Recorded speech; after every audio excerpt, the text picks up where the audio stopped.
Selamat pagi. Perkenalkan, nama lengkap saya Yanoris Naruwago. Saya prodi musik semester 3. Di sini saya akan menjelaskan tentang strategi pembelajaran. Di sini saya akan mengambil dari model ADI. Model ADI adalah model genetik yang banyak digunakan oleh perancang instruksional untuk mengembangkan instruksional sistem desain. Di sini ada beberapa tahap, yaitu tahap analisa, tahap desain, tahap pengembangan, tahap implementasi, dan tahap evaluasi.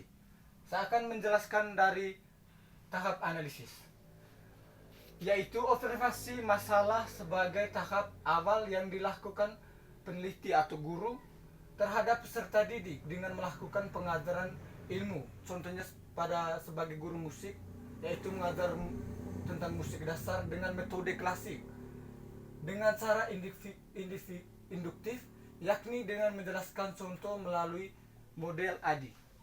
Pada tahap ini merumuskan analisa dari observasinya. Yang pertama, peserta mengalami kesulitan memahami sistematik materi musik.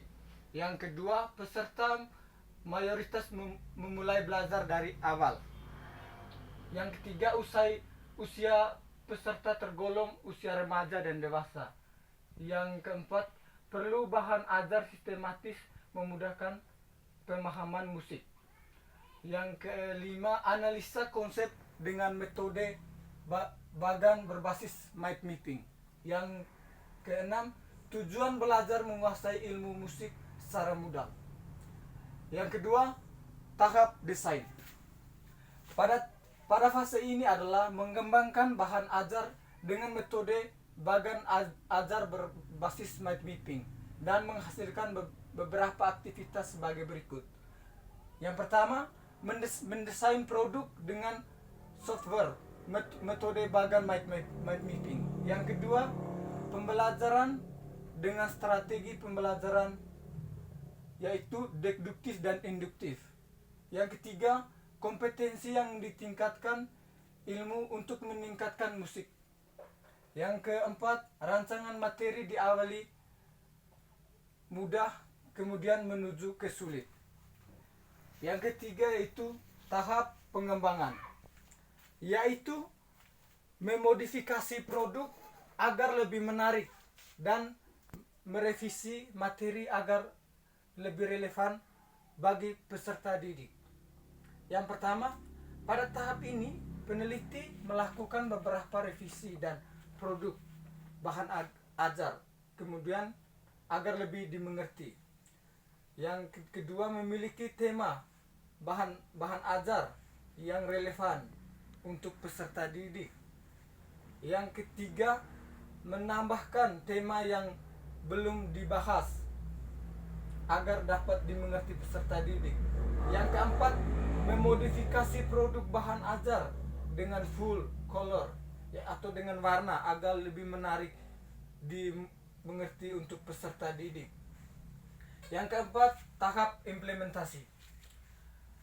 Pada tahap ini melalui penerapan bahan ajar kepada peserta didik ke dalam proses pembelajaran selama 6 atau lebih pertemuan.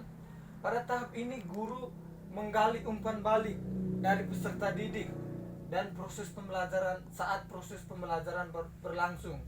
Guru memastikan agar peserta didik mudah memahami bahan ajar yang ditunjukkan oleh guru, yaitu kurang atau lebihnya, dan memastikan pula peningkatan kompetensi sebagai tujuan belajar peserta didik. Yang pertama, penerapan produk bahan ajar kepada peserta didik, yaitu penerapan dengan kata-kata agar mudah dimengerti peserta didik. Yaitu kedua, peserta didik mengalami kemudahan dan memahami tentang apa yang dijelaskan oleh guru. Yang ketiga, meningkatkan kemampuan peserta didik dari ilmu dasar yang dibelajar dan yang dari observasi melalui wawancara. Bagaimana cara kita menanyakan ke peserta didik apa yang telah kita jelaskan, apakah sudah mengerti atau tidak. timbal baliknya dari peserta didik. Yang kelima, tahap evaluasi.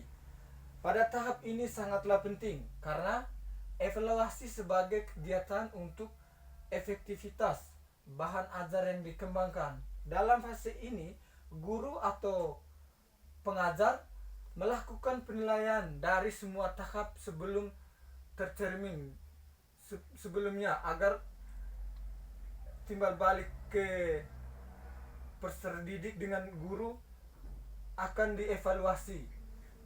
Yang ketiga, pada tahap evaluasi melakukan revisi contoh yang beragam. Berikut menjelaskan tahap mengenai pengertian dan setiap bab yang disajikan, yaitu kita menjelaskan ulang lagi tentang apa yang sudah kita berikan, bagaimana timbal baliknya dari peserta didik, lalu dievaluasi untuk membuat sesuatu yang mungkin dimodifikasi lagi agar lebih bagus. Berikut alasan saya memilih model ADI, yaitu karena model ADI sering digunakan untuk menggambarkan pendekatan sistematik untuk mengembangkan instruksional. Contoh alasannya kenapa model ADI layak digunakan, yaitu model ADI bersifat sistematik dan terstruktur. Model ADI memberikan kesempatan untuk melakukan evaluasi dan revisi secara terus-menerus. Yang berikut, model ADI merupakan model pembelajaran yang bersifat umum. Yang berikut, model ADI membantu para desainer atau guru untuk pembelajaran memahami setiap langkah yang diperlukan dalam pengembangan program pembelajaran. Model ADI juga mendorong pendekatan pengembangan di mana peneliti dan guru melakukan interaksi secara baik. Yang berikut, model ADI dapat memberikan kesempatan melakukan evaluasi. Dan juga di sini saya mengambil model ADI juga didukung oleh para ahli. Contohnya di Rohani 2020. Model ADI adalah model yang dianggap lebih rasional, lebih lengkap dibandingkan dengan model-model yang lainnya. Sekian penjelasan saya tentang strategi pembelajaran. Terima kasih.